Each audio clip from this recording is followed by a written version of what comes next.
Nous sommes le 15, on n'a plus besoin d'attestation. Wouhou! Enfin, on a quand même besoin après 20h parce que maintenant il y a un couvre-feu, du coup, moins wouhou. Mais quoi qu'il en soit, je vous propose de passer ce couvre-feu en essayant de deviner un film ou un épisode de série en rapport avec Noël dans le cadre de mes 24 films de Noël.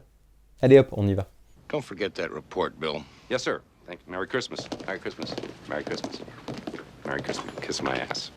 Kiss his ass. Kiss your ass. Happy Hanukkah.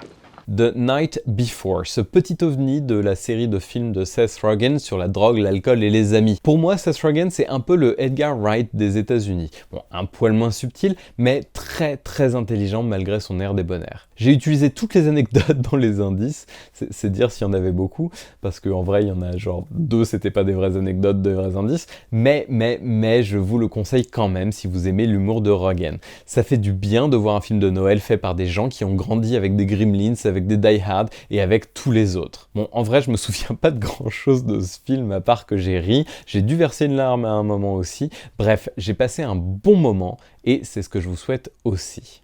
Et si vous avez envie de passer un moment très sympathique, je vous propose de passer à l'énigme 15.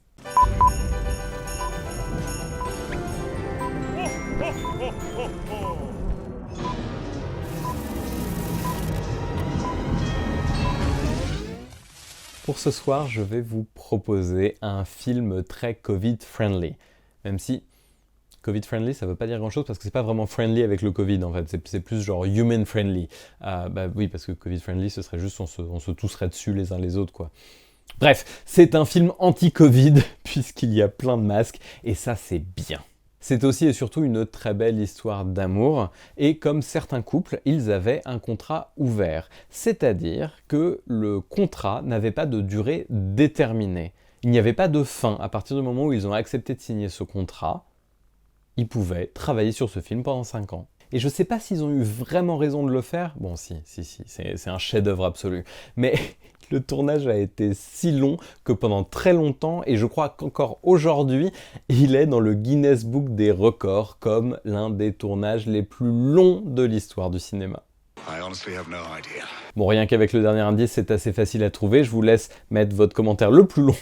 Non, vous n'êtes pas obligé, en dessous avec la réponse. Si vous avez besoin de plus d'indices, ça se passe sur Twitter, @morgan_jkel. Moi, je reviens demain avec la réponse et une autre énigme.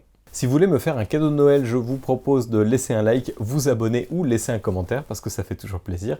Moi, ce que je peux vous offrir, c'est les bons plans si vous ne les avez pas déjà tous vus. Ça se passe par ici, je mets la playlist. Si vous regardez cette vidéo à sa sortie, je vous souhaite d'excellentes fêtes de fin d'année. Et si vous la regardez dans 6 mois, mais qu'est-ce que vous faites là ?